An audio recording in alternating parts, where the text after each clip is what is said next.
So Shane, Blucerchiati Talks. You're the first guest on the return, and we're speaking ahead of the Guiseley game. That'll be your 484th appearance for Whitby Town. I mean, that's where we've obviously got to start, equaling Paul Pittman's record, going on to break it as well in the coming weeks. I mean, just talk us through that moment, how that feels for you.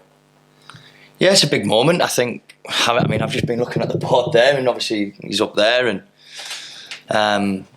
I know how much of a big player he was for Whitby Town, and the more milestones I've been hitting, and you see who you're taking over, like the likes of Cammy, the likes of Dave McTean and Kev Burgess, etc. You know what I mean? And you look at those kind of players and you think, God, Whitby Town legends themselves. And for me to actually, join the top legend, shall you say, at the club, it's a big deal. Well, yeah, absolutely. I mean, you're hitting this milestone, and something else that we'll speak about as well a bit later on. But obviously, today as we speak, a year bet free, which for you is a remarkable achievement, isn't it? Yeah, I can't believe how quick it's actually gone.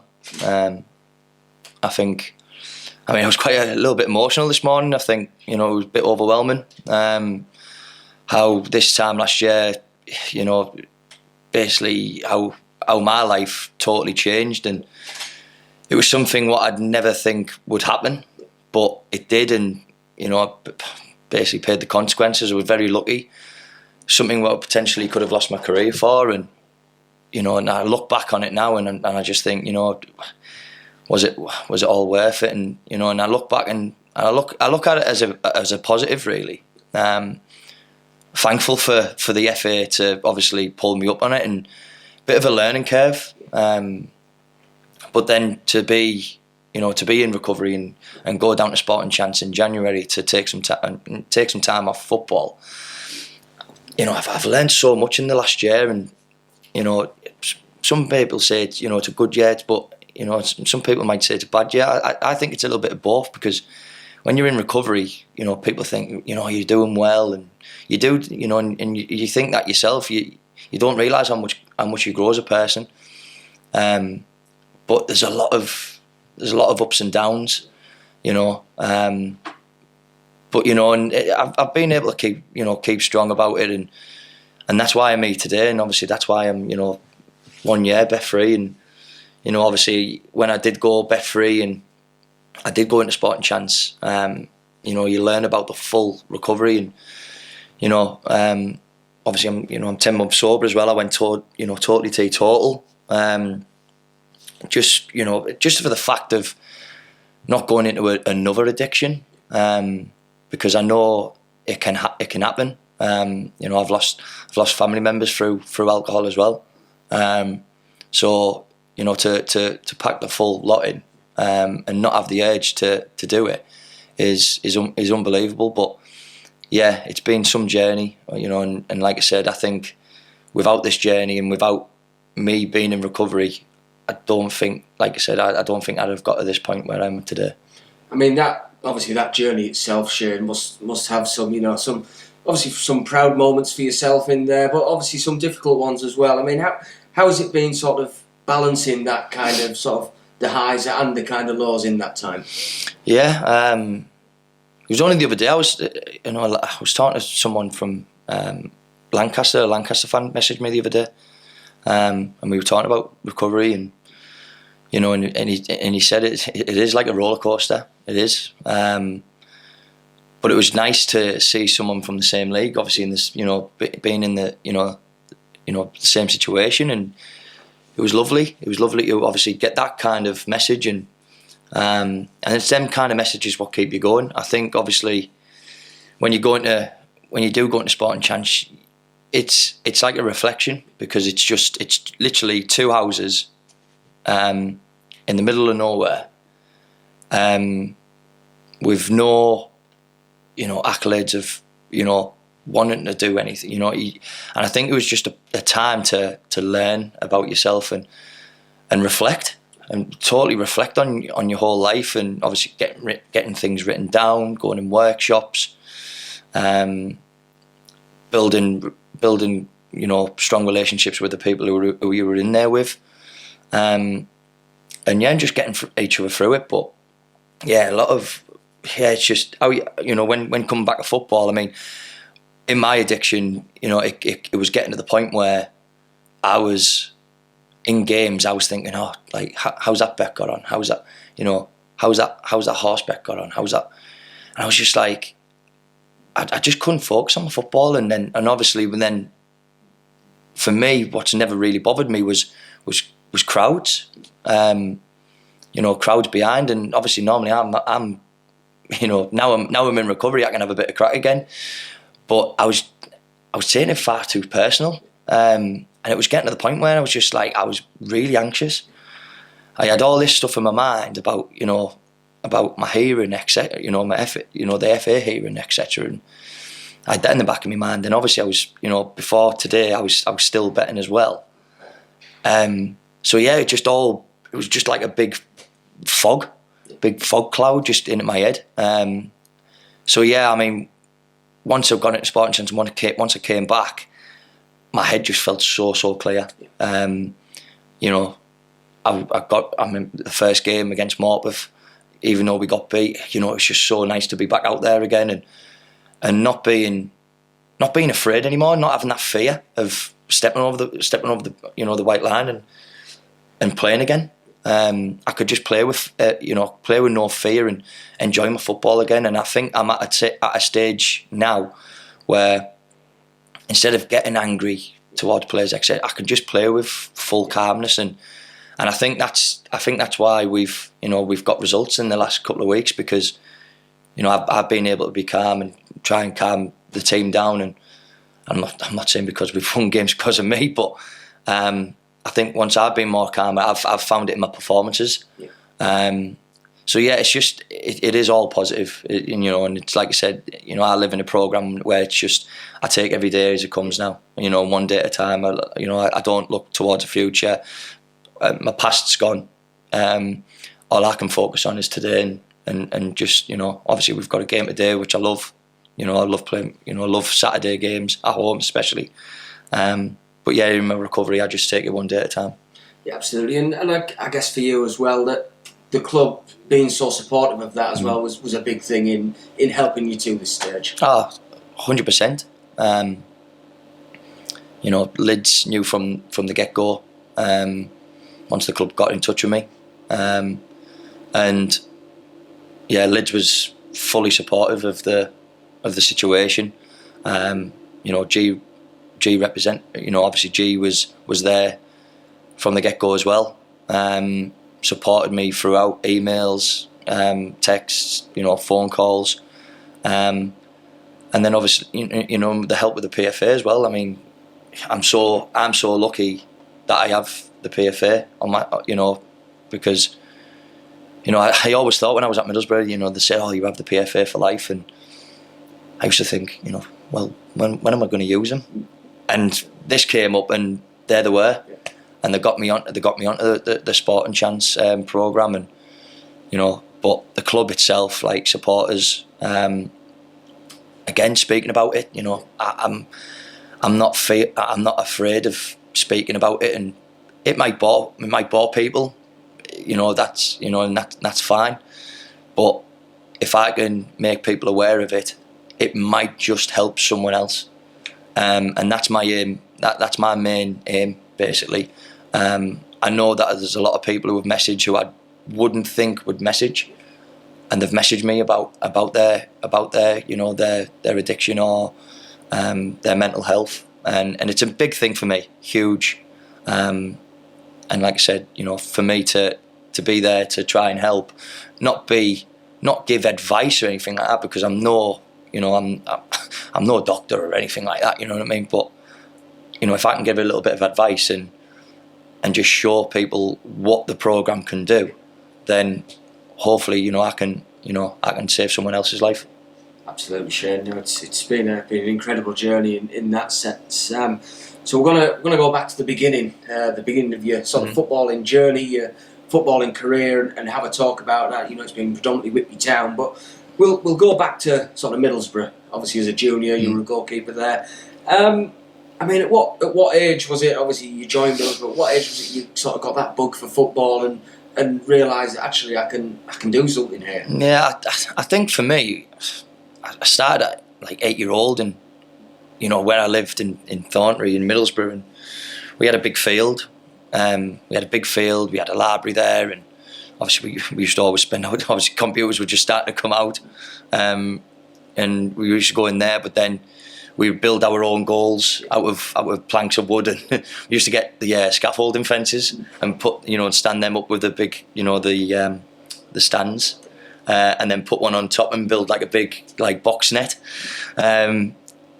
And then I think it was more playing with all the people, all the lads. There used to be always be like a game organised on one of the the back fields, and it used to be decent because that's all there wasn't any real AstroTurf 6-a-side pitches and all that back then, and that we had to just make our own basic fixture, and sometimes we'd have 15 against 15 and 11 or 11v11 etc. And yeah, I think, and then I remember seeing one kid and he played in goal and he was brilliant. I thought, I fancy a bit of that. And anyway, I was just on my on the front field, and my mum seen a advertisement in the paper for North Ormsby.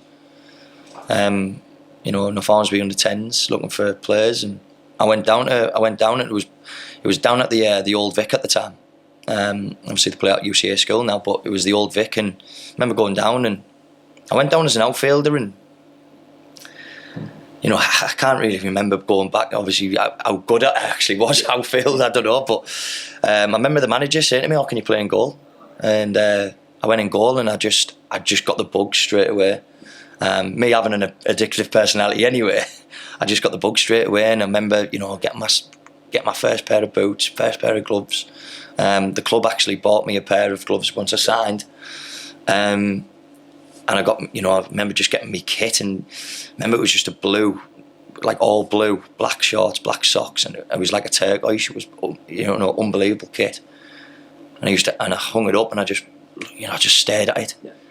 And I had 2 good years at North Ormsby, and then I went to Martin, and that was the start of potentially football getting serious. I started playing at Martin. I only had 1 season there, but I had a really good season, and Hartlepool came in.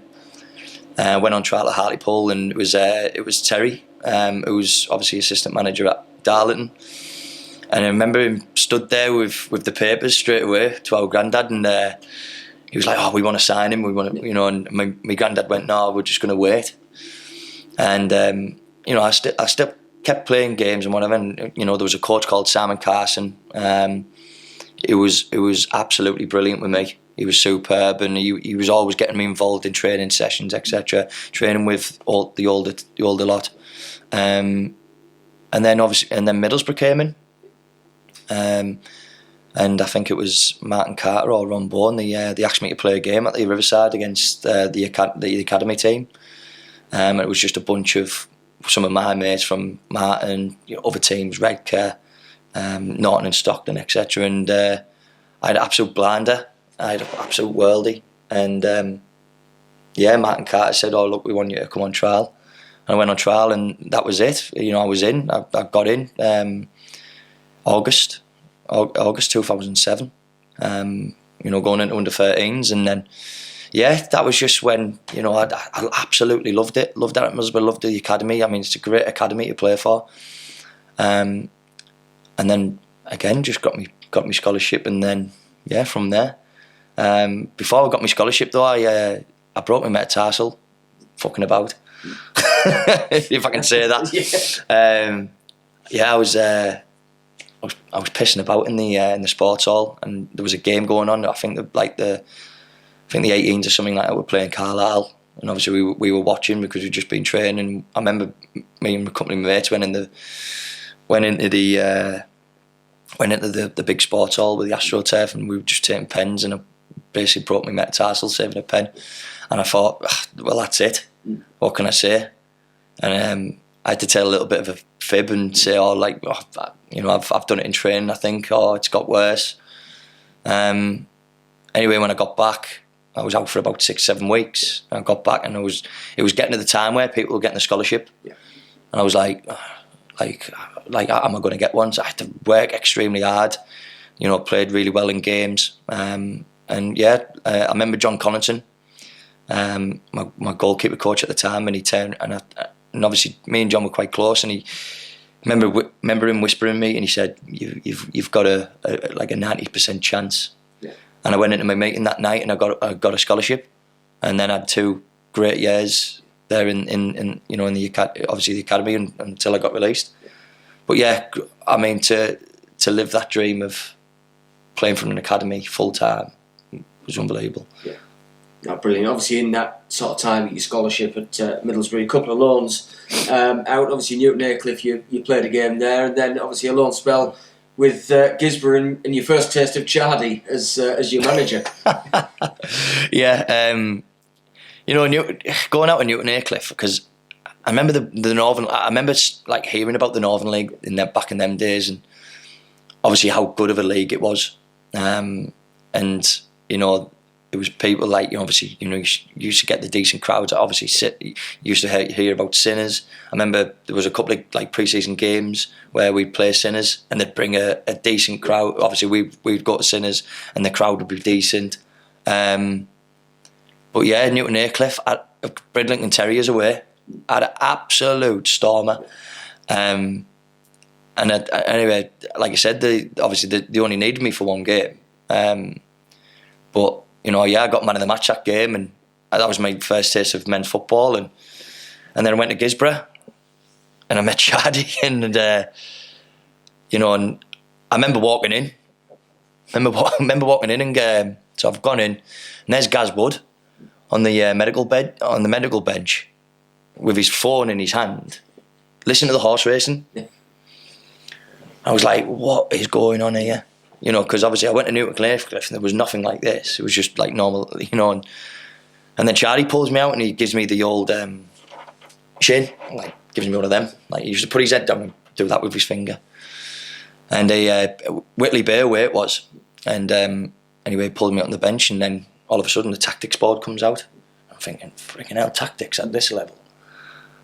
And he's literally on the board, like, I want you, like 3-5-2, wing backs, chalk on the boots, I want you to hit them. And I just remember just getting me side volley out. I mean, just getting me side volley out all the time, and just pick, there was Lewis, I think it was Lewis Wood, he was called, he played right wing back, just kept hitting him. And I think we won, might have won 1-0 or something like that, I can't really remember. But yeah, I had a good stint at Gisborne. Really enjoyed my time there. Obviously you had like Danny Johnson there, Mikey Roberts, Gelly was there. You had Liam O'Sullivan, who had a stint who was obviously in the mass team, who got promoted, etc. You had some really, really good players in there, and good lads. It was a good set of lads, and it was a good dressing room. And then obviously in my time, obviously watched Darlow lift the Northern League. Obviously we played them away. Obviously the winners, I think it was the winners 2-0 or something like that. Obviously, same obviously happened here when they won the league here. But yeah, saw that, and like I said, yeah, that really good stint there. And obviously they offered me a contract when I got released. I obviously turned it down. Obviously, I was only young, and I was just weighing up my options. I was going on a couple of trials here and there then. And then obviously, Whitby came in. And obviously, just back at that sort of time at Middlesbrough, you've gone back and you've been released there. I mean, what was the feeling like for you? Especially, you'd been there from a young age. It's the club that you support. I mean, what was that feeling like? Yeah, look, I was absolutely gutted when I got released from Middlesbrough. But I got on with everybody so well: coaches, physio staff, sports scientists. All the coaches there, loved it there. I mean, it was just a great place to be. Especially coming, when you get your boots from the boot room, you walk down, and then all you can see is and just walking down that hill and going to train every day. It was just an absolute dream come true. Seeing, unbelievable players come coming in and out the door, incredible. Learning from, the likes of, Danny Coyne. He was, in my second year, he was doing his coaching badge. But obviously, I watched him play a couple of times, obviously, for Middlesbrough when they went into the Championship. And proper experienced head. Give me a lot of guidance. And then obviously Jason Steele was obviously number one then. And I probably learnt a lot of my stuff from him. I was actually having a conversation with someone the other day and they were saying, "Oh, who did you learn off?" And I went, "Oh, Jason Steele." I went, "Really?" I went, "Yeah." I said, he said, "Why?" He said, I said, "Because you just used to get the ball and you'd be in a small-sided game and you just sided one right through the middle and it would strike his chest." I think that's unbelievable. But yeah, just loved it there, and obviously I was heartbroken when I got released. Remember being sat in the office with Dave Parnaby, and I had a really good season in my second year. The other two keepers got injured, obviously Monty and Coddy, and I thought I've got a really good chance here.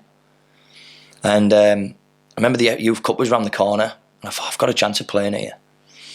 And I got pulled into the boot room by Chris Pennock, and he said, "We're going to play with one of the other goalkeepers in the game against Fulham away." And I remember just after the end of the day going back in, staying in the office and staying in the lecture room and talking to Colin Cooper and Chris at the time, and I was just thinking, like, I don't understand. Like, I've done everything I can to play. And they were like, "Well, we've just obviously he came back from injury, we need to play him." And I just took it on the chin, travelled down to Fulham. Obviously, we got beat. But yeah, I think that was the pinnacle point where I lost my head, totally lost my head. And I still played, I still loved, enjoyed. I still did everything I could. One thing I've always struggled with was my weight, and obviously I was a lot skinnier then, but on the body fat stuff, it wasn't the best to be an absolute athlete, but yeah, is there regrets there? Absolutely, totally. Could have done more, most definitely. But it is what it is. Football's a funny game, and do I look back now and think, "Oh, I should," do I look back on my career now? No, there's been a lot of opportunities, but being here and playing it week in, week out, and being in the position I am in today, I've got no disregards. No, absolutely. Obviously, after that, you mentioned there you had a few offers, a few trials elsewhere, but ultimately you ended up coming down here, Whitby Town. Darren Williams signing you. I mean, first of all, Shane, how did the move come about in the first instance? I think I just came back from Blackburn, and I only had one day down there. Obviously went down there, stayed over, went to the training ground the next day, had a training session, and I just knew straight away the goalkeeper coach just knew he hated me from the start. Got to train with David Raya. Obviously, you look at him now playing Champions League football and Prem for Arsenal, incredible. He was a good keeper then, but yeah, I just got a funny feeling from the goalkeeper coach that he just wasn't having us at all. And the academy manager pulled me in and said, "Oh, you're too small. Do you want to stay for the week?" I said, "No, I'm going home. Just wasting my time." And then my agent at the time, Carl Pemberton, he basically said to me, he said, "What about Whitby Town?" And I was like, "Whitby Town?" I said, "What league they're playing?" And I was like, obviously the Evo stick. And obviously I did a bit of research on it, knew it was 2 leagues above Northern League. And then, just that was it. I just thought, you know what, I've got nothing to lose. I remember just before I was my first training session with Whitby, I remember Paul Clements got in touch and he was like, look, he was at Wolves at the time, and he went, "Look, obviously I'm living down here, you can come down, have a trial, see how you go." And I remember just rejecting it, because I was at a point when I just thought, you know what, like, I just need to be somewhere where I'm settled. And that's why I chose Whitby. And like I said, I remember it was just, you know, goals for Ports at the time. Obviously, it was at Lawrence Jackson School. There was 3 other goals. There was me, Mark Cook, Jack Norton. I remember Jack lost his head, so he didn't come back. I don't think he'll mind me saying that, if I'm honest. But yeah, Jack's a good keeper. I mean, I've known him for years, but I remember him just losing his head in the training session, and I didn't see him again. But then, so I knew what I was capable of. Enjoyed the training. Obviously, the lads made me feel welcome. But yeah, played the first game against Darlington here. My first game here, you seen the shed was absolutely rammed. I don't know how we got on that game. It might have been 1-0. I think we lost 2-0 that 2-0 or something, yeah. Or no, might have been. That was we scored the year before. Yeah, before. Yeah. I think it was like 1-1 or 1-0 or something like that. And yeah, I got that feeling straight away, and I still get that feeling today. Where every time I step out there, hearing that first goal going for us, and just hearing the place just erupt was unbelievable. Even though it was a pre-season friendly, and as an 18-year-old lad, you thought, I want a bit of this, and just kept chipping away, and just doing my best. And then obviously against Spennymoor here, managed to get my contract, and then just gone from there really. Yeah, absolutely. I mean, you mentioned that squad that you walk into. There's players like obviously Kev Burgess we've mentioned earlier on, the likes of sort of Tom Porter, Shane Henry, Graham Armstrong, Craig Farrell. You run through the names of that team, and you're coming in as an 18-year-old. I think once over when we spoke, you said I think Kev had dug you out for something quite early on in your time here. I mean, what was it like as an 18-year-old coming in? And you mentioned obviously Gisborough and being in that sort of man's environment, but again, you had very good players here as well that really were winners, weren't they? Yeah, I mean, the names you've just reeled off there, unbelievable players, and like I said, it was a really, really good team. Obviously, Craig Farrell up top, bless him, great player, great friend. Graham Armstrong, one of the, if not the best striker I've played with, not just on the talent side of things, just his mentality, his desire, his willing to win. He'd put his head on the line, he'd slide in for goals. And then obviously you look at the back, but obviously Bully came in the same season. You had Kev, again Dave McTean in the midfield, Robbo, really experienced player, Ibby, great. Honestly, some really, really good names and friends for life. But yeah, that team, it was incredible. My granddad always says to me, if we kept that same team the next year, I think we'd have had a chance of going for playoffs or even promotion, most definitely. I think we finished 9th that season. But yeah, I learned a lot in that first season. I mean, you mentioned the Kev situation, and that was Charlie towards the end of the season, where I came for a cross and I got bullied, and he'd grab hold of me. He grabbed hold of me. He said, "Well, will you be more strong?" Obviously, more explicit. But yeah, and from that point, I think it just gone in there. The first game of the season, probably. I was actually thinking about the first game of the season last night, and I was thinking about, we were 1-0 up, and obviously, just remember it, the ball. But we had a free kick. I was walking up to it, and I don't know who rolled it back. Someone rolled it back, and one of their strikers said, "Oh, they took it," and I just panicked. And again, it just showed my inexperience at the time. And I remember just literally just tapping it out of play for a throw-in, and they've just threw it in and lobbed me. And coming into that dressing room and just hearing players looking at you and shouting, and then obviously walking to the dressing room, I can honestly say I don't know how I never followed through. Yeah. Honestly, never. I don't know how I never soiled myself. And Daz was so understanding. He was like, "Look, forget about it. It's gone. It's gone." And yeah, and obviously players were bugged about it, and yeah, and I remember just I learned a lot of that season. Obviously, I got dropped that season. I had an absolute stinker against Workshop. I think we got B5-1 or something. Remember a ball just go like there and it just going through my hands and stuff like that, just making silly errors. But yeah, just that first season I learnt a lot, and then again from that second season onwards, I've just kept learning. But yeah.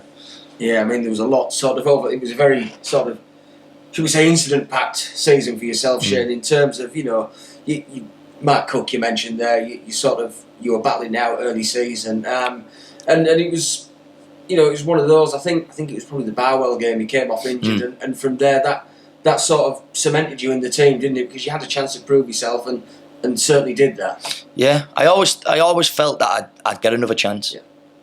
Because Mark was a good lad, but what I found weird was he would always like, I don't know if it was a nervous like he'd spew up on the side of the pitch or he'd feel ill. Yeah.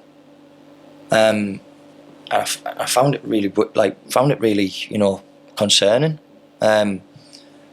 But I always knew I would get a chance. And then obviously I came on against Barwell, and I did all right in the space I was in. Obviously we drew with West Auckland at home. Mark played that game, and then we got beat 4-0 away from home. And I just had a feeling that I'd be in next game, and it was filed at home. And even though we got beat 2-0, I made a good test of myself and made a good credit of myself, and and then we had FC United the next game, and I think the FC United game, I think that just stoned it, like just really cemented my place in the team, and I think that's when Daz started to really put trust in me, and the more the season went on, I started getting better and better. But yeah, just made me a better character, just a lot of learning, as I've said. I think the main thing is learning. And I just knew I had to, in football terms, grow up and be a bit, be a man and be accountable and take responsibility. And that's what I say to young players now when they come into the football club. If you're going to come into the first team, then you've got to be. You look at Callum Wilson, for instance, 18-year-old, fully committed to the first team, and I think with him, and I said this to Lids the other day, and I think a boy like him, he will be a future legend. I think, because he is so committed and he comes to training all the time. And it doesn't look out of place at all. He gets stuck in with the lads and whatever, but yeah, I think when you do come to this football club at a young age, you've got to adapt quickly, and that's what I had to do.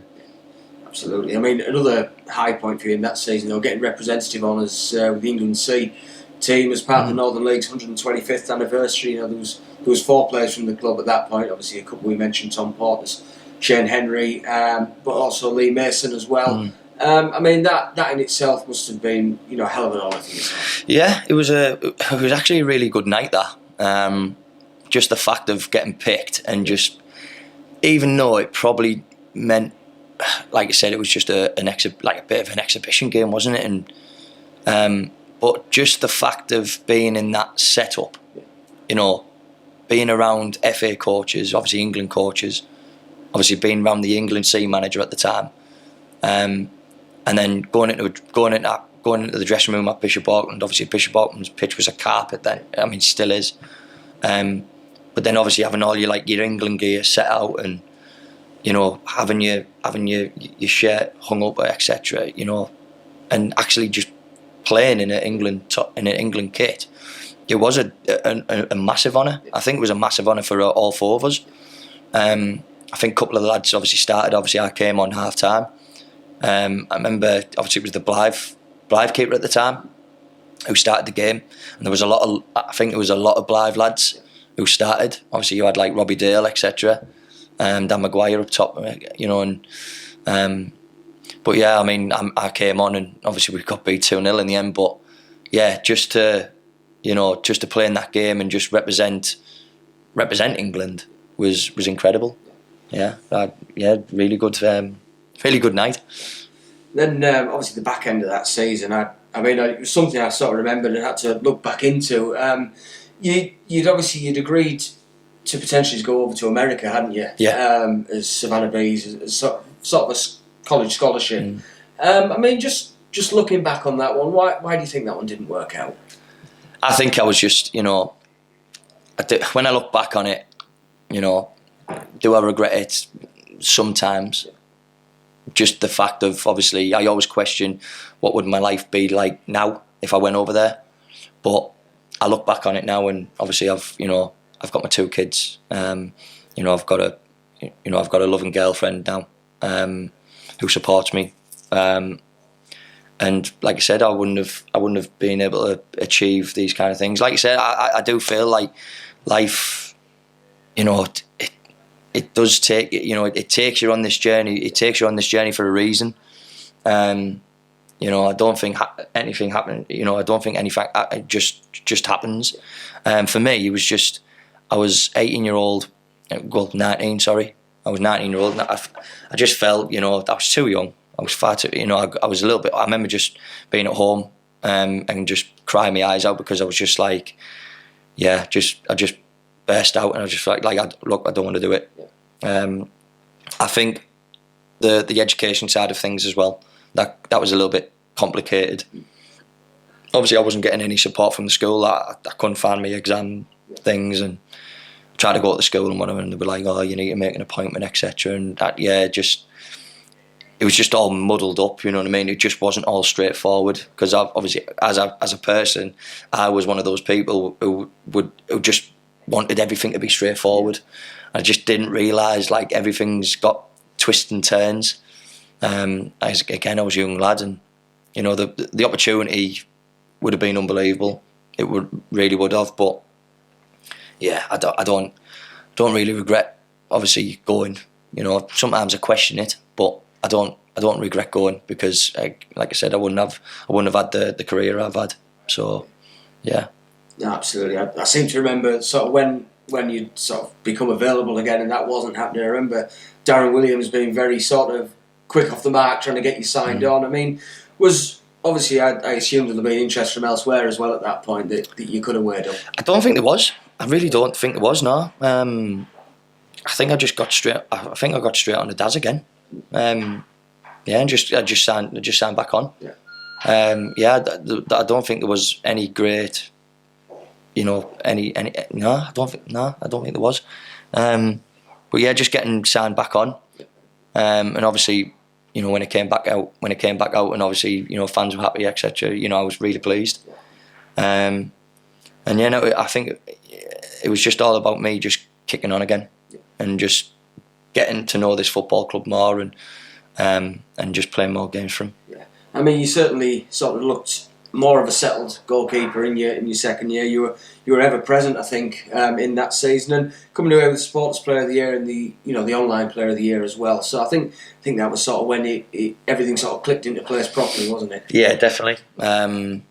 Getting those 2 awards at the end of the season, at 19, 20. I'd have been 20 at the time. I knew I had a good season, even though the season itself wasn't the greatest. I think the first 2 or 3 years I learnt a lot. But yeah, I think that second season I had a really good season, and I felt more of an an adult then. Felt more of an adult, knew the level, getting used to the level. You look at the Premier League. You look at like when David De Gea went to Man United in that first season, he had an absolute stinker, and then all of a sudden became one of the best goalkeepers in the world. I think it was a bit like that. But yeah, I think it was just knowing that it was just me as well, not having to fight for place, etc. And I think that settled me a little bit more, and knew that I couldn't be sloppy, because I knew like if I was sloppy in my play and And if I wasn't doing well, then potentially that could have happened. I could have had a bit of competition coming in. So I knew I had to be at it week in, week out. No, definitely. Obviously, you mentioned not the best season really. Obviously, I know the back end we were sort of fighting over a few games just to make sure we'd stayed in the division, and then sort of moved on to the following season. And that was when that sort of squad that you came into was breaking up, wasn't it? A little bit over those couple of seasons. Yeah, there was like I said, we Tom. I mean, the first season, obviously, Tom and Shane, Army, they all left the team, and big players, huge big players. And again, the second season, we started to lose a little bit more. Obviously, Tom Porter's went to Darlow. We started losing, very, very key players, and I think that's potentially what happened with the second season. We just didn't replace them. Whether that was a club thing, whether it was I don't know.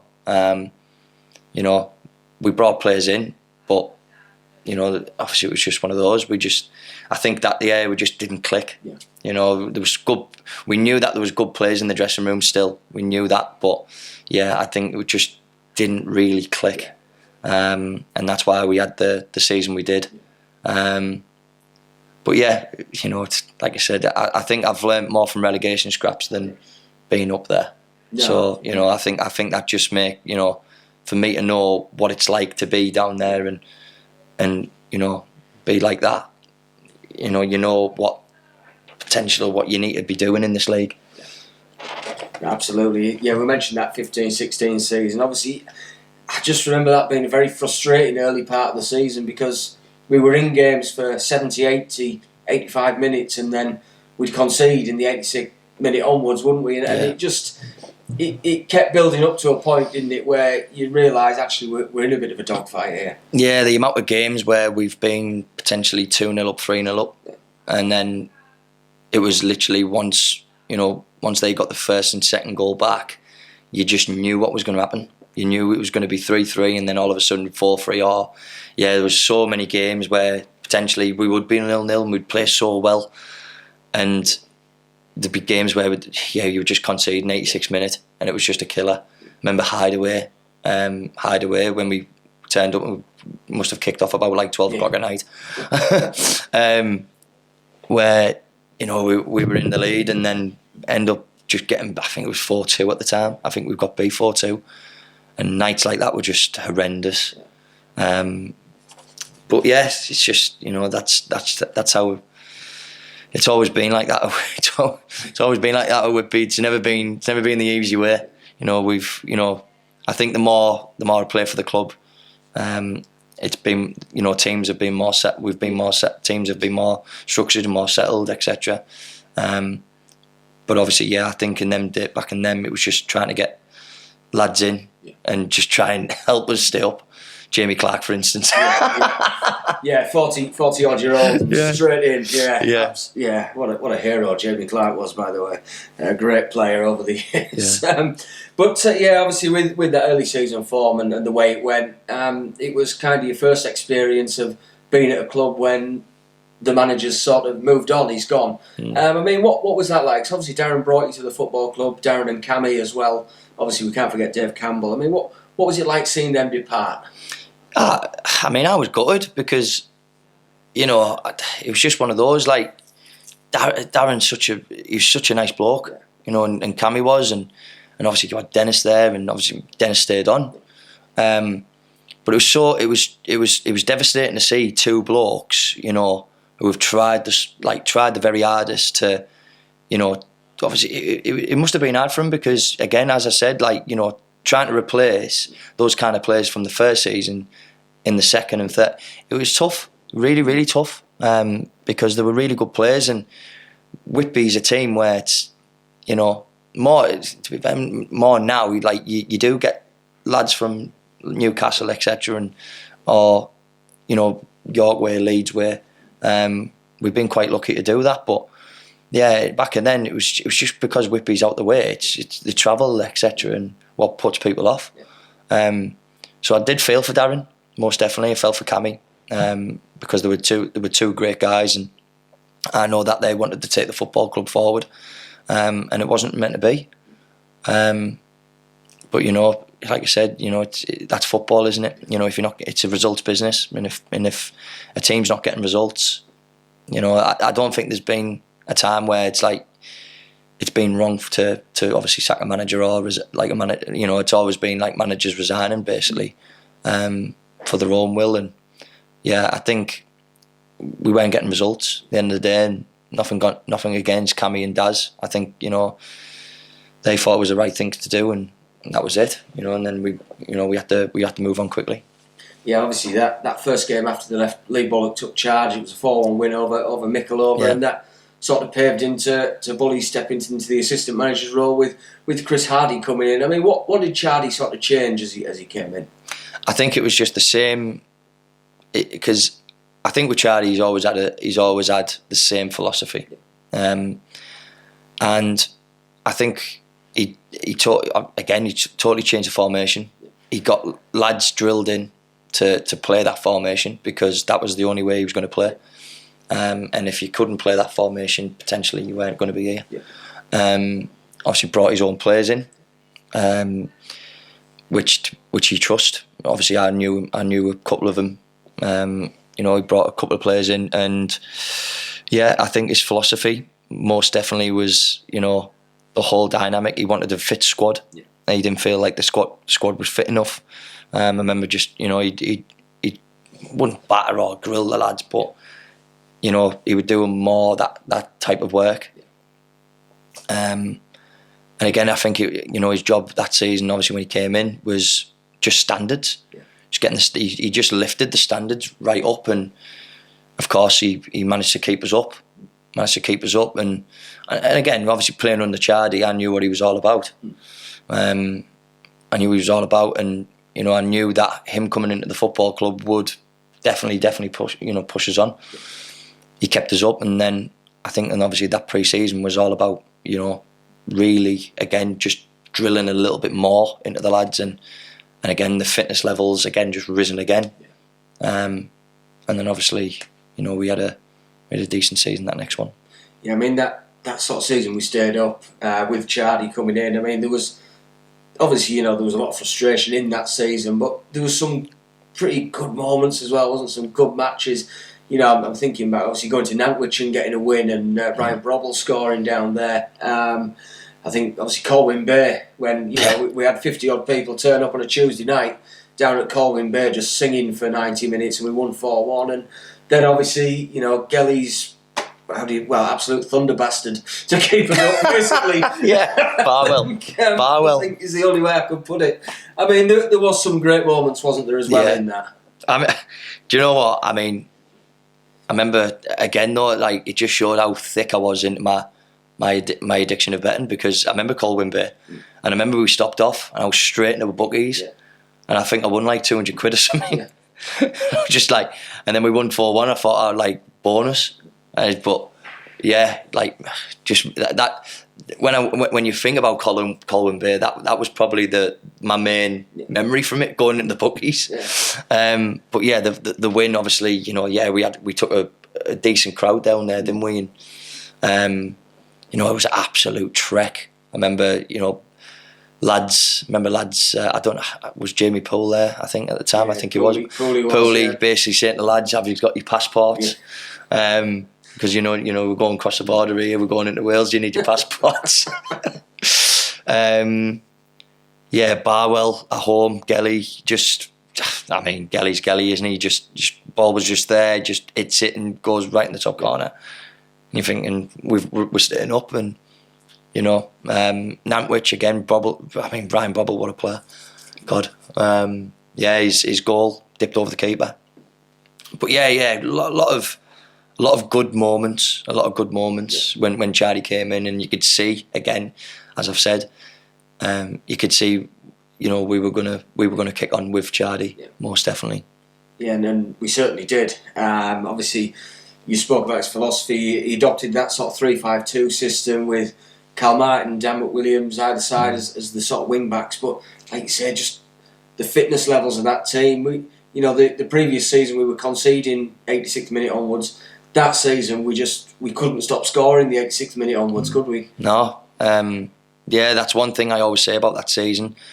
We were that fit as a squad where we were just, I mean, it was getting to 75, 80 minutes and teams were gone. Yeah.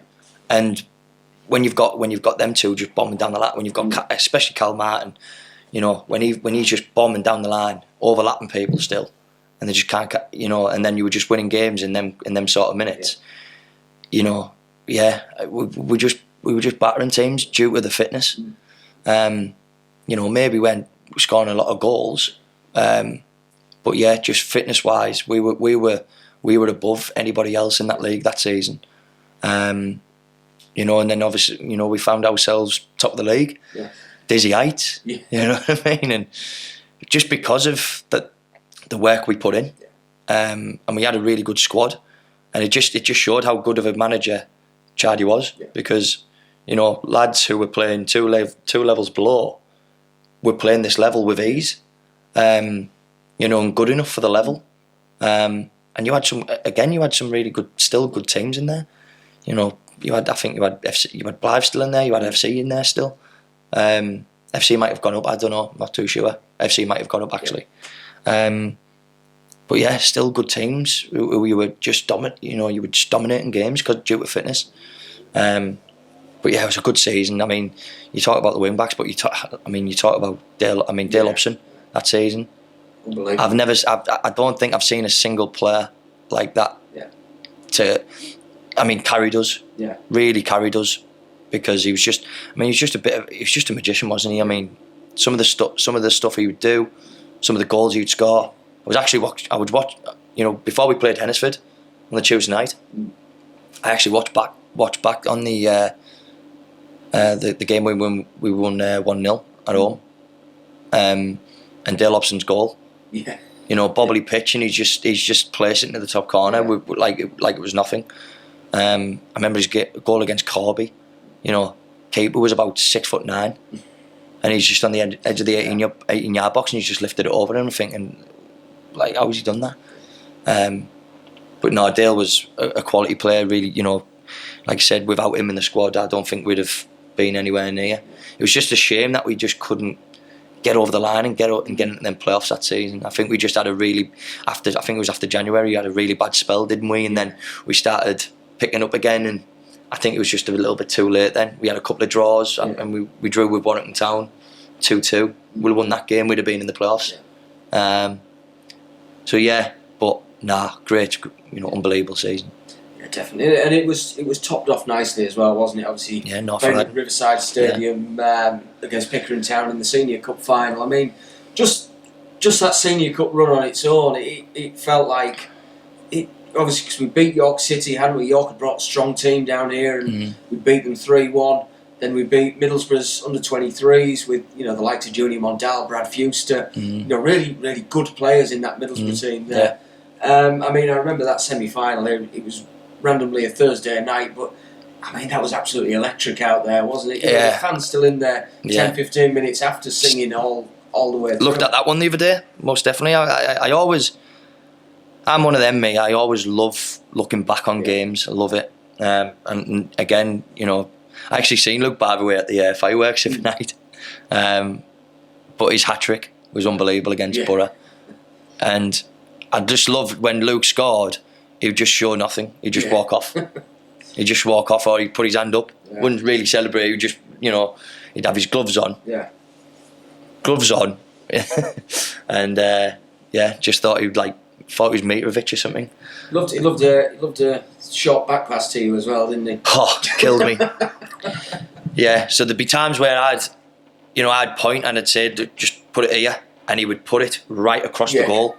I'm thinking, friggin' hell, Luke, you've killed me there. But a good player. But yeah, against York, I mean, obviously York, the Borough game was unbelievable. I think it was more nicer because you had a couple of their lads who I knew, and they were every time we were conceding, they were like shouting, "Blandy lad, Blandy lad." And every time we were scoring, I was shouting then. I was like, you know, it was just unbelievable. I remember after the game, I was like, you know, we won the game, and remember going up with like one of the players. I was like, you know, remember going up with Louis, I think it was, and I was like, Louis lad, in a bit. But no, yeah, it was good. It was unbelievable. But the final at the Riverside against Pickering, you know, good. You know, 1,500 there was a 1,600. And obviously having the pyros being set off. But yeah, we're going 1-0 down. But we knew, we went into the dressing room at half time and we just knew, like, look, stay calm. These will start to tire. These will tire. And then we got the first goal and then the second straight after. And then we obviously, but yeah, it was unbelievable. You know, fans running up the pitch, lifting me up. Yeah, it was incredible. Great memories, good memories. Absolutely, yeah. And then obviously the following season, then obviously you were named club captain the start of that season. Obviously Mark Robinson departed the club, so I think there was yourself and Steve Snaith named the first team captain as well. I mean that was a season where we'd had such a great year the year before, and then you take Dale Hobson out of it. We brought some good experienced players in, but it just didn't. Again, it didn't quite click, did it, in those early stages? It just didn't quite get going. It did. Yeah, it didn't. I remember Charlie like pulling his hair out, really. You know, but no, it was. You know, we were just like that, wasn't it? It was just It was. I remember we didn't get this because we wanted. Our expectations were we wanted playoffs again. Yeah. We wanted to try to get playoffs again, Charlie. And it just didn't have that factor there, you know. And again, because of, you know, players come and go, etc., it happens. You have to adjust. And again, we just didn't click again. But yeah, I think I was just at a point where I was just like, you know, I've had a couple of years here and that, and then, you know, obviously, you know, Macca went to Blythe. And obviously he wanted me to try and go there, and obviously I ended up staying. But then obviously, you know, like the likes of, you know, Spenny and all came in. But obviously I was still contracted here. But yeah, it was bit of a weird season, that one. Yeah. Bit of a weird season. Yeah, I mean, it felt like obviously the catalyst almost felt like that Penistone game where it sort of just at that point you saw this isn't going to get going very quickly. You know, obviously Penistone, we've spoken about it so many times in the past, and we try not to. One of the worst games I've ever played in. Yeah, really it just the afternoon was horrible, wasn't it? Especially when you consider they've sort of come into it, they're down to 10 men, but then they go and get that late winner, and it seemed to just deflate everybody, didn't it? I mean, yeah, I think it was one of those as well. Like, you know, some games, when you're not at the races, well, I shouldn't say not at the races, but when you're not in the game at all, and that happens, you know, when you're in the lead, you just got to try and just get through it, and we didn't at all. We just, I mean, I've never seen a team crumble as much as we did, including myself, and seeing that goal go in, God, yeah. It was awful. I mean, you just felt sick. You felt sick. It was horrible. But then you look at the other side of the things, and you look at that's the magic of the cup, isn't it? Yeah. You know, we were the massive favourite. We were the massive favourites to win that game. You know, and then obviously they were the underdogs. It was like, you know, David and Goliath, really. Yeah. It was. You know, and they were really. You know, how many leagues were there? 2, I think. They've just gone into North East Counties. Yeah, it was a mental game, and I remember my head just going for the full weekend. Just couldn't get my head over it. I mean, I'm a little bit more better now. A little bit more better getting over games. You know, I can just move on with it now. But yeah, back then it would stew on me until the next game, whether it was a Tuesday night or a Saturday. I couldn't. Yeah, couldn't find a way of forgetting about it. Yeah. So yeah, it's obviously we're speaking ahead of the guys again. Guys, manager Ian Richards, Penniston manager then. Unbelievable. The man who scored the Didn't winner. even know that. there you go. The man who scored the winner, Andy Ring, is assistant manager. Yeah. So there you go. Oh God. There's the link. Wow. But yeah, obviously you've just briefly touched on it there. Going to Spennymoor Town in I think it was the October or the November of that season. And obviously for yourself, Shane, you turned down that move to Blythe the season before. I mean, at that point, it's a case of you've got to go and try it at least, haven't you? Yeah, I think for me though, I mean, and I don't mind. Again, I don't mind. I mean, me and Timon actually had a conversation about it the other day. But I don't mind saying it now, and I probably forced that move a little bit. Yeah.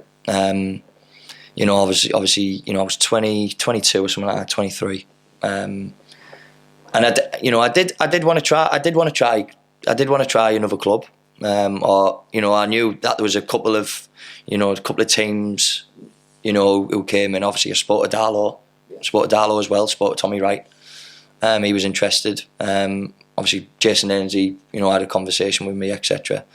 But yeah, obviously, it was Nathan Aslam was my agent at the time. He got me the move. I had to basically. I mean, to be fair, I had to. I did my backing in training or something like that. I did an injury. I had an injury, but I could have played, and I just sat on it a little bit, just basically forced it a little bit, and at the time I look back on it now and I feel so ashamed of myself. I really do. But obviously at the time I wanted to play a higher level as much as possible, and that was my time to try it. And I was having a really good. To be fair, personally, I was flying that season. I was having a good season, and obviously the move came. Obviously, I sat down with Jason Ainsley, etc. The club let me go. I remember that the club, obviously, at first they were rejecting offers from Spenny.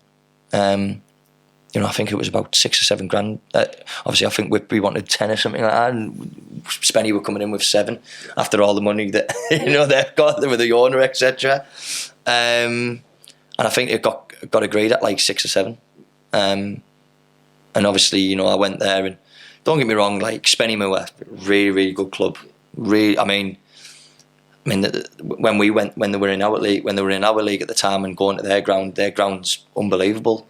Got a bit of a slight hill, but I mean, the work they've done on the ground now is insane. A proper Conference North team, potentially could go and play higher. Most definitely with the set they've got. Good players there. Glenn Taylor, Ramshaw. They had Chandler there. Chandler I really got on with. Chandler was a really nice guy. Obviously Curtis Davies, is it? Curtis Davies at the back. I think, I don't know. I can't remember. James Curtis, maybe? James Curtis. Yeah. Curtis Davies, I'm saying. What am I saying? James Curtis, that's the one. I knew there was a Curtis in there. Yeah, James Curtis. Oh, God. Sorry, James. Obviously you had Chris Mason. Good players. Really good players. But yeah, I just, I got into the team. I was buzzing, I got into the team. I had to bide my time a little bit. I had to be on the bench a couple of games. And obviously Jason Ainsley, he was just waiting for the keeper to fuck up, basically. Yeah. Jordan Porter at the time. And I was in. Played my first game against Cleethorpes in the trophy. Did okay. Did all right. And then there was a couple of games where we played FC, and I think we drew 4-4. And I dropped the cross, and there was a couple of goals where I could have done better. Dale Hobson, against Blythe, Dale Hobson scored a free kick. Obviously, it was my side, but he had that in his locker. Yeah. I knew Dale had that in his locker, but I just wasn't switched onto it. Yeah. He scored that side, but we ended up winning the game. I think we only lost one game whilst I was in goal, and that was against Stockport County away. Yeah. But overall, I thought I did okay. But I looked at pictures and I was extremely overweight. I didn't realise how how bad it was. I don't think I was as heavy as I was last year. But yeah, looking at pictures, wow, I was big. And we played Gainsborough in the trophy. And then obviously they were in the same league at the time on Tuesday night. And again, I did have a stinker. No, hold my hands up, took full responsibility. I had a stinker, but managed to redeem myself and save a penalty in the shootout. And the next game, nothing got said, and Tommy Miller was like, "Oh, we're going to make a couple of changes," and he said, "Port in goal." I was like, "Oh no, here we go." And anyway, no one got in touch with me. No one pulled me aside. Said, "Oh, look, we're gonna swap it today." If someone said to me, "Look, we're gonna play Ports today," I think I'd have had a bit more respect and a bit more clarity. But the fact that I got the phone call on the Monday, basically saying, "Oh, look, you need to lose weight, you need to get fitter and whatever," it was a bit of an insult, if I'm honest. But I got myself fit. I did what was asked. Got myself fit. Did some work with OT, the physio, and did my own work as well. And then I just wanted to get back playing again. And I went to West Auckland. Went on loan there, and my first game was an absolute car crash. Not much for myself, but just the full team. I think we got like spanked 5-0 or something like that against Team Northumbria away, and I was just like, oh my god, like my career is just spiralling here. I remember playing in the county cup, the county cup against Shildon. Ball's come back to me in a back pass for Spenny. Ball's come back to me in a back pass. It's hit a bobble, went in. I just thought, like, my career's just gone downhill here. I'm making mistake after mistake. But yeah, going to West, like, I managed to just settle a little bit and get back to what I was good at. I just stripped it back and just went back to basics. And then all of a sudden, we trained at Erwith with Spenny, because I was still training with them. And Jason Ainsley, he said, we want you back. I was like, well, I thought my loan was to the end of the season. Oh no, it's a month.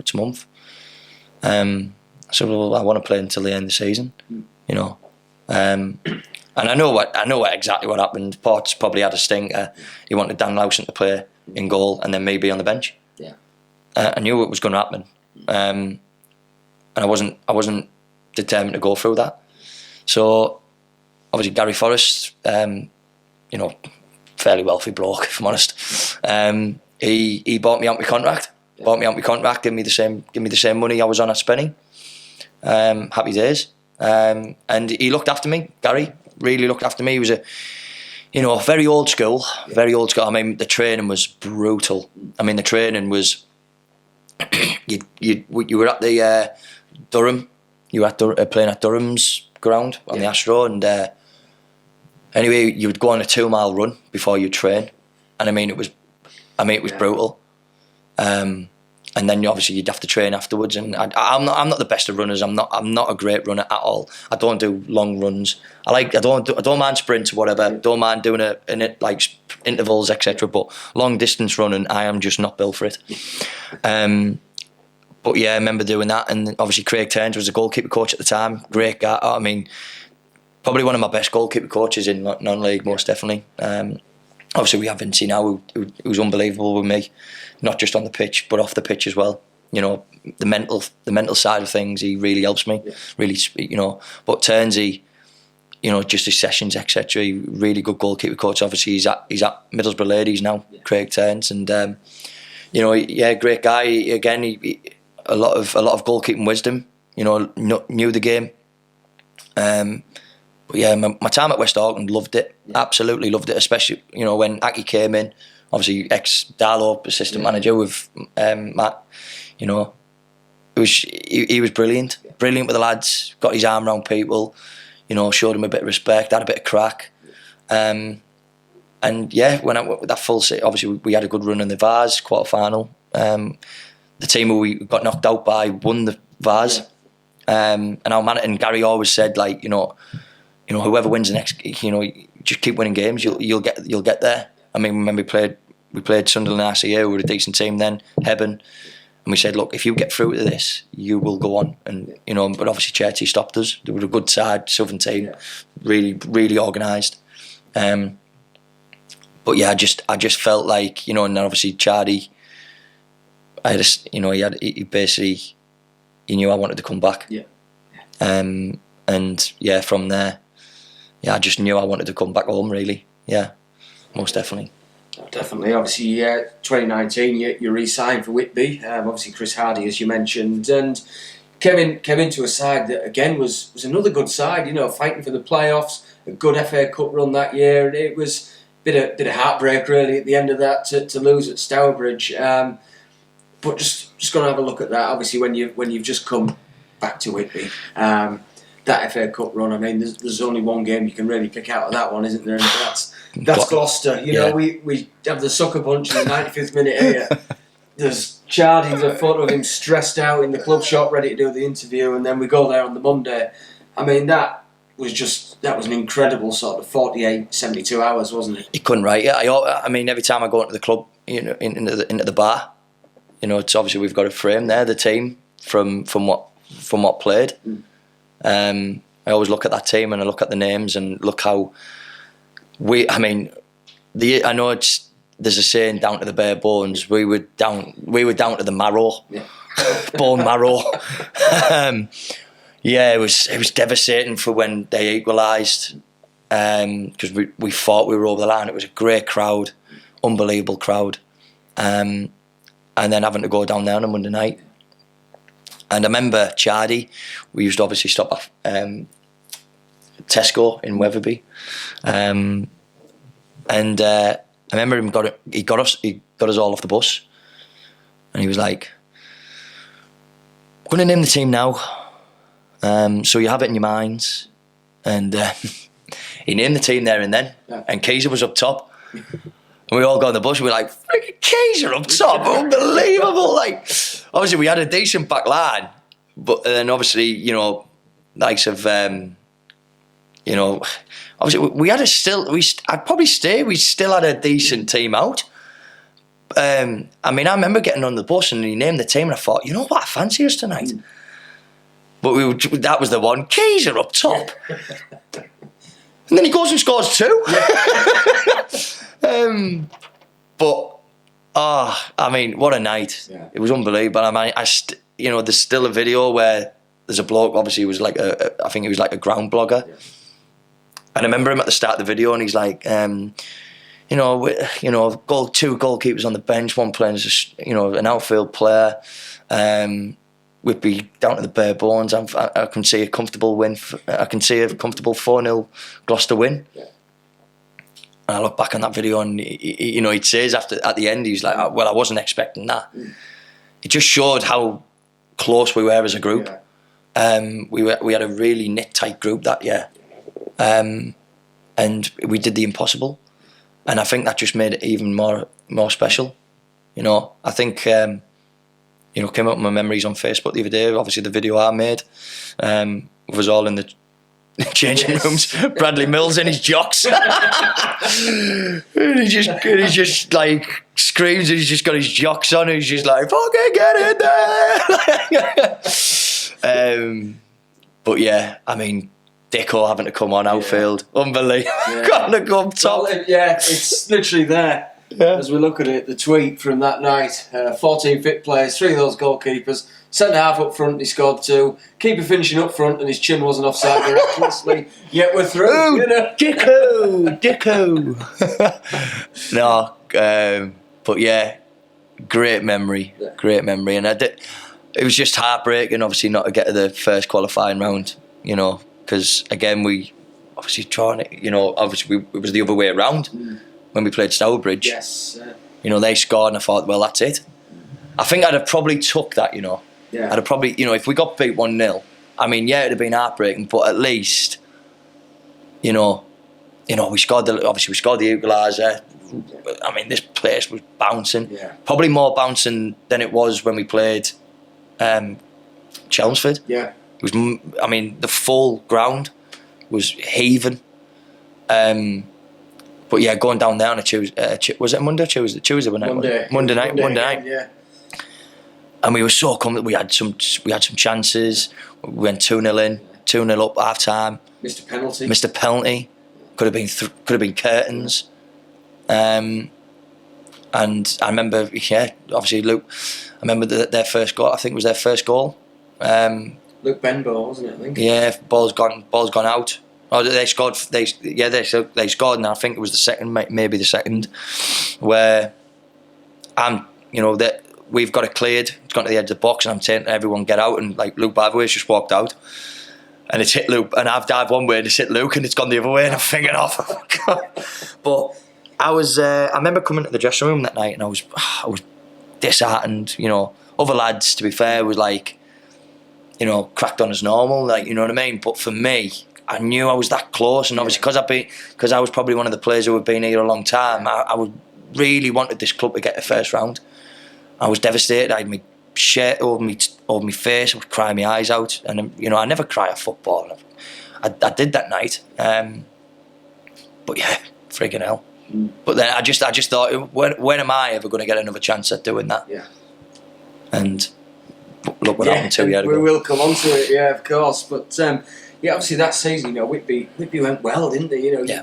We got to sort of February time. We had a bit of a blip, but you felt that. I think we went to Matlock and we won 2-0 at Matlock, and you felt actually there's a chance for us here that we can go on and get the playoffs this time around. And then obviously, as we know, that the pandemic hit, and it sort of started a year or two of just, are we going to play football again? Aren't we? What's going to happen with the league? What's going to happen with this, that, and the other? I mean, obviously going into that, you had a run of 6 clean sheets in a row, which is your best at the football club. I mean, that year, that squad, we could have done, couldn't we? We could have, definitely. Like I said, I think I do believe that if the pandemic didn't hit, I do believe that we'd have, just started to creep in. Yeah. I do believe that we'd have been really close again. We always felt like under Chardy that, because we always felt under Chardy that he would do well for us, because whoever came in respected Chardy. Obviously, Chardy respected us, and he knew what he wanted out of us. And again, we were close again, but obviously pandemic hit, and that was the big question, wasn't it? When are we going to play again? Because I remember that obviously the next season we played how many months? I think we played 11 games. Yeah, played like 11. Yeah, played like 11 games, and obviously, it stopped again. Yeah. And you're just questioning. Yeah. I mean, I didn't mind lockdown because obviously I started my own streaming. I didn't mind it. Obviously, Call of Duty was absolutely bound. Warzone came on the scene. Yeah. I'd signed like a deal with GKN, obviously a goalkeeping network, and I met loads of goalkeepers there, and there was a couple who played on Cam Mason, who's at Avro now, Ollie Martin. There was a good there was a couple of keepers, and I met some. There was a guy called Lewis Hill, who I really got on with, and honestly, we were like proper gaming buddies. Like, he would bring his mate on called he was like a Polish name. It was like Lewis Van something. I used to call him Van Winkle. But yeah, like lockdown, to be fair, was like, it was a tough time, but it was a good time. Yeah. I really, because it was just brilliant. It was just nice to have that time to yourself and whatever. But yeah, they got to a point when I just wanted to be playing football again, and I was just so happy that we managed to get the full season, the season afterwards. Yeah, because obviously in the middle of that there, we only played 11 games in there, but obviously Chris Hardy started the season as manager and then resigned. I think it was 4 or 5 games in. I think we went to Gainsborough Trinity, and it was a pretty heavy defeat, wasn't it? Yeah. And Chris Hardy resigned the following morning. And then obviously that saw Lee Bullock and Nathan Haslam sort of take the job as kind of joint managers, that kind of thing. I mean, what was the transition like there? Because I seem to remember at the time there was a lot of focus on just trying to tighten things up. Yeah, I think again the philosophy changed. I think it was just all about, not much about formations, etc. I think it was just more about just steadying the ship and just winning games of football. And then obviously when them two took over, you know, again, you felt that, you know, from the Charlie era to go to the Nate, it just felt like it went strong again. Yeah. And again, it was, you know, it was more of a scrap again. Yeah. Another relegation scrap. I mean, had too many of them, but I think probably 50% of my time here has probably been in relegation scraps. It tends to have a bit of a pattern, doesn't it? It's like good season, bad season, Yeah. good season, bad season. It seems it's all. Which season is this going to be? That. Yeah, well, good one this season, isn't it? So. But it certainly did steady the ship. Yeah, most definitely. I know we managed, we stayed up. I think we stayed up quite comfortably in the end. Obviously, we're getting that win against Atherton. Yeah. You know, sealed it. And then again with Nathan and Bully taking charge of the next one. You know, obviously, well, Bully, like I said, Bully left. Bully left, didn't he? The following one, wasn't it? Yeah. So obviously, that year, 2021, we played the 11 games, and the following season we finished 7th. Yeah. Obviously, that season, you know, for yourself, 50 appearances and 20 clean sheets. Yeah. is a hell of a record. Yeah. Out of that, I mean that season itself, obviously, you know, that was sort of the post-pandemic, the first full season. So we'll have a little chat about that. I mean that year as well, there was a good team there for Whitby, wasn't there? Yeah. You know, obviously, finishing 7th in the league tells its own story as well. Yeah. I mean, again, it's another one where you look at that squad and, you know, a hell of a bunch of players. Yeah, I mean, again, Jacob Hazel up top. You know, obviously, yeah. I mean, Jacob Hazel up top was unbelievable, and you know what? Some lads probably, I wouldn't say didn't respect him, but probably some lads didn't really like how he went on. Yeah. But I loved it. I loved it because it reminded me a little bit like Army. Yeah.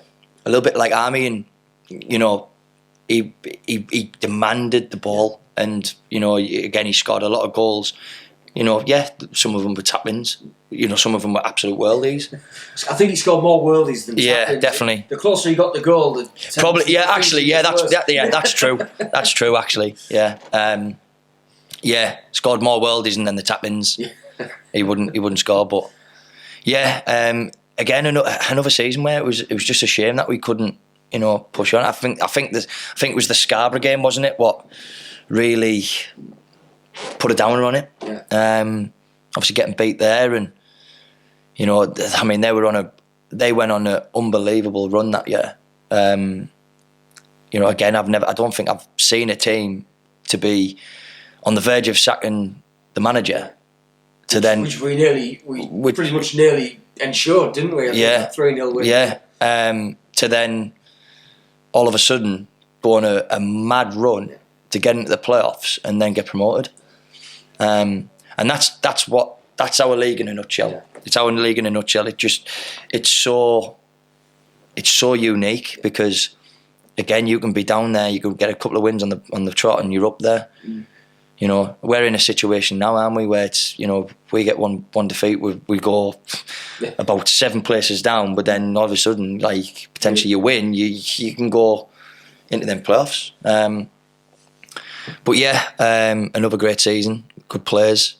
You know, again, the following season after that, we lose players. Yeah. You know, Hazel goes to Darlow. He went to Darlow, didn't he? You know, so yeah, it was just one of those. Again, you have to transition the squad again. You know, I don't think I've ever been here, and it's ever been like it's only probably the last 2 years, like last season and this season, where we've actually kept the full squad. Yeah. You know, and I've never, obviously over the years, I've never been in a settled squad where it's just been the same. You know, because you look at other teams in this league and they have the same team for years. Yeah. You know, and they still do well. But yours, it's just because of we attract good players, and then again, you know, they get decent moves. And as a football club, I think the football club can take good pride out of that. Yeah. If I'm honest, you know, like I said, obviously Junior's been here before. Junior came in, and obviously got to move to Forest Green. So it's a good club to feed through, you know, especially for academy players, like you said, academy players. You know, come here, and then they manage to get a move. You know, even like for the likes of Steve Walker, for instance, he came here to get it, you know, to get back playing, etc., and to get it, and obviously get fit again. And again, he's obviously, you know, he's had a good start of the season for Scarborough this year. Harry Green, for instance, obviously got his move to Scarborough. You know, so yeah, it's a good league to play in, but it's a funny league. But yeah, that season, unbelievable. And then again, obviously that's when Bully left the next season, getting spanked 6 something at home against Gainsborough. To Gainsborough, yeah, it's manager's graveyard against the Trinity. Aye, yeah. For Whitby Town, yeah. That's the start of the next season. Obviously, I think the big thing was just struggling to score goals, struggling to, well, we say it again, struggling to get going and gel, really, wasn't it? Yeah.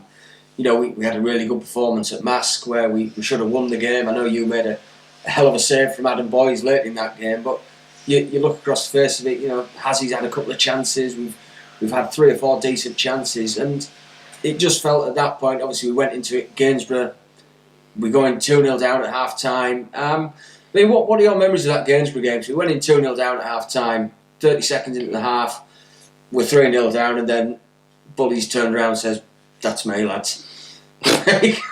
And you know, no memory of that crazy, game at all. I remember just like I said, just at the end of the game, I've got my shower, came out, and there's Bully just, you know, giving me his hand, and just saying, "That's me, lad.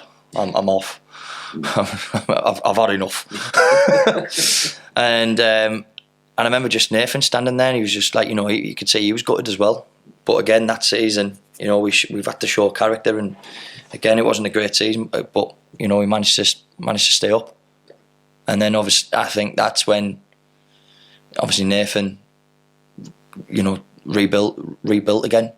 And then again, you talk about, you know, we talk about the next season, a good season. Yeah, exactly. Just sort of yo-yos between the two, doesn't it? Because obviously it was a good run in February that year. We had the Morpeth game at home here, and I think we lost 1-0, and it was a bit of everyone was a bit down about it. But I think, to his credit, Nathan hasn't really galvanised the team after that. And I think we went on to win 5 or 6 of the next 8 or 9 games, which essentially, you know, we had to go to Atherton and win that game, but essentially that run kept us in the league, didn't it? Yeah, I mean, we had a really good February period, and I think that's the month what kept us up, most definitely. Because I remember, obviously, we had that February period, we slipped a little bit, and then obviously we went to Atherton and won the game, and yeah, it was again another funny old season.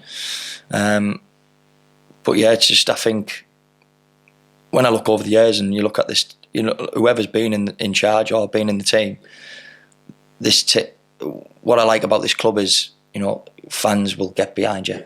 You know, whether it's 10 of them away from home, whether it's 300, 400, 500, people will get behind you and they'll tell you to keep going. And that's what we had to do that season. We did. Again, we had that run. We had that run in February, and then, you know, managed to stay up. But yeah, it's a funny old football club, isn't it, Paul? It certainly is. But you know, he managed to keep us up, and then next year built a very good side again. Really, when you look at the individuals in there, and you finally got your FA Cup run.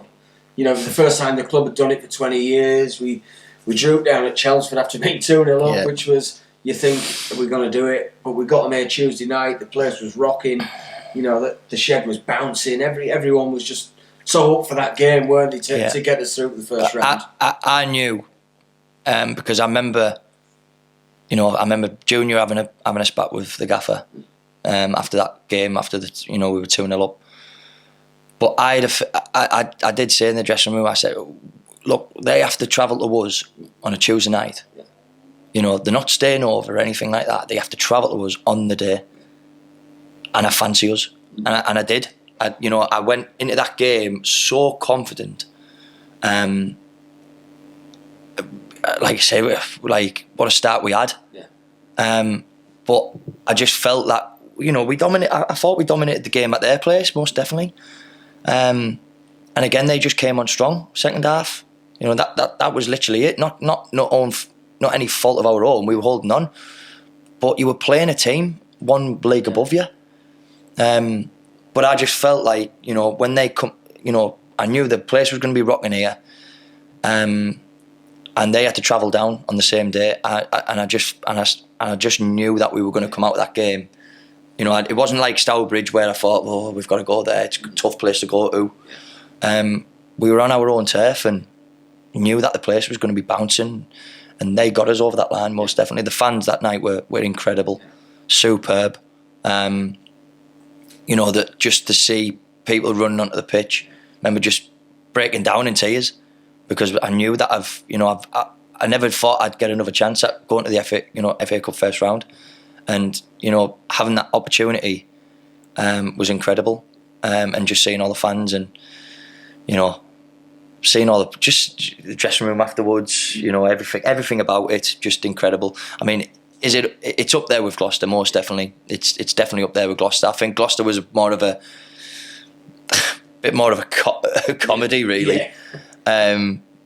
Like a bit of more of a comedy memory, but I think this one was more personal, and you know, I was just so happy for the team, so happy for Nath, just so happy for the club. Yeah.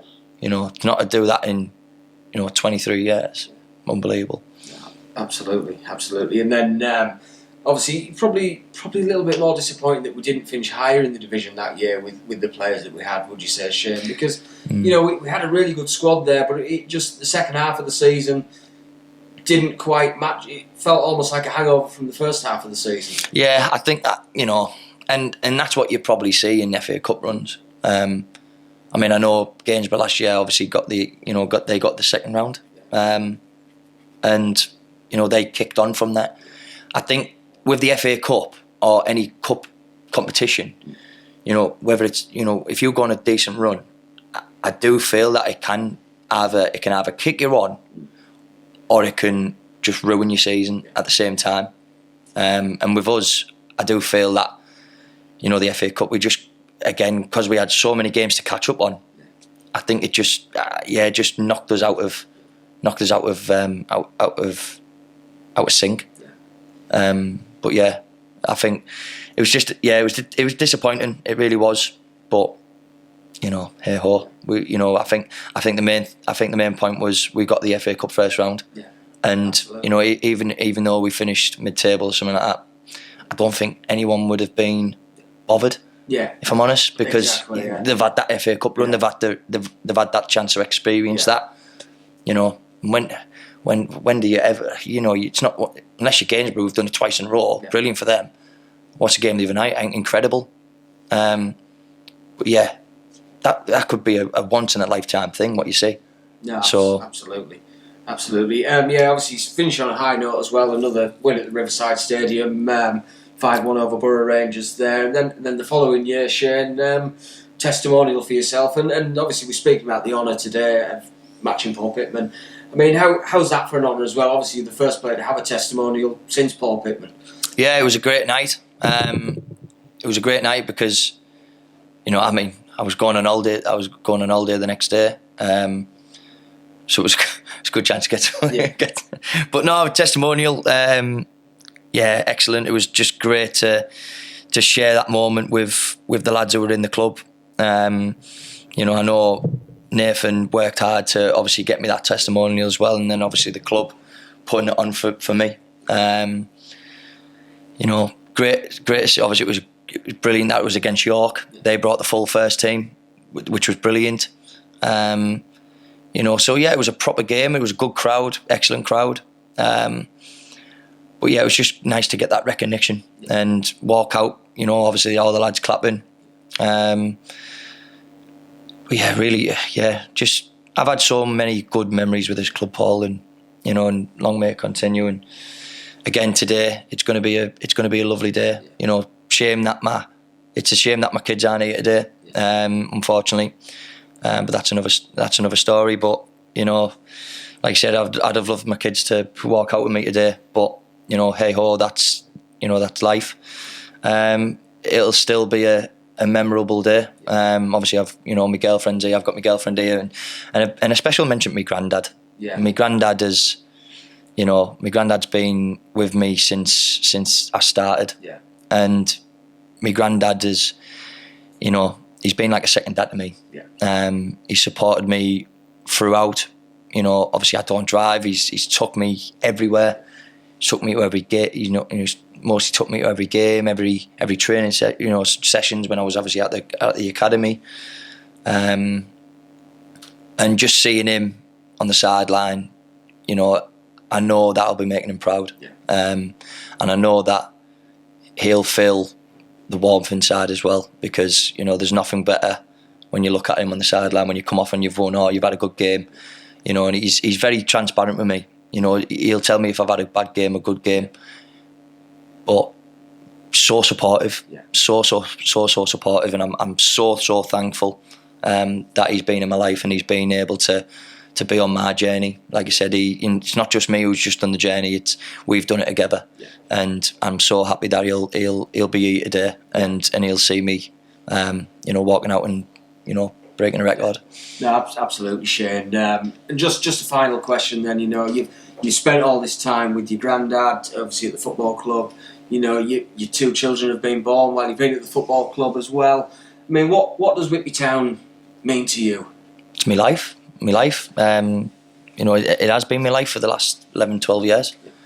It's a special football club, as I know there's a saying in the above the change rooms, Harry Dunn, you won't play for a better club. He's absolutely 100% right. I've never known such a knit tight supportive club. Great supporters, great volunteers, great staff. And a football club, hopefully, like I said, can kick on. Obviously, you can see the club modifying every single year, and long may it continue. Obviously, you guys as media team, you keep the football club running as well. And yeah, I mean, obviously you've got Lids as manager now. You've got JK as assistant. Obviously, Incy, the lads who are here. All I would say to supporters is get behind the team, because we want to kick on, and that's a promise. But a special football club, Paul. Brilliant. Thank you very much for joining me, Shane. No worries, mate.